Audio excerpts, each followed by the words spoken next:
Guys UPPCS 2022 में ये एक मैच द फॉलोइंग वाला क्वेश्चन जो है वो पूछा गया था। ट्राई करिए इसका क्या होगा करेक्ट आंसर। एक तरफ ऑफिसर का नाम है और उसकी ड्यूटी क्या होगी वो मेंशन्ड है।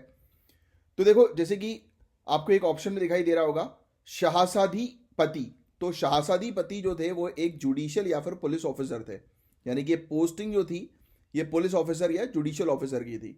फिर बालादीप जो है वो ऑक्ट्रॉय की गार्डिंग जो है वो करते थे, यानी कि ऑक्ट्रॉय मतलब कि सिंपल शब्दों में अगर मैं आपको बताऊं तो चुंगी जो होती है ना जिसको हम लोग बोलते हैं, तो उसकी जो है वो बेसिकली सुरक्षा करते थे, यानी कि संसाधन की सुरक्षा जो है वो की जाती थी।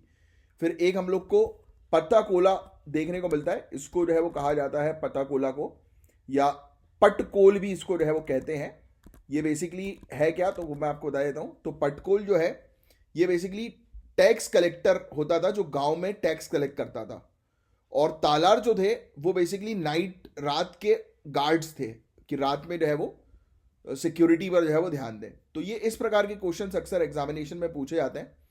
तो ऐसी प्रैक्टिस जो है वो रखिएगा कि ऑफिसर से उनको किस पर्टिकुलर नाम से बुलाया जाता है, तो ये ध्यान में रखना है आपको, ठीक है। और जीरो से लेकर सिलेक्शन तक की तैयारी करनी है तो ज्ञान सर के पेड कोर्स को जरूर ज्वाइन करें। जय हिंद।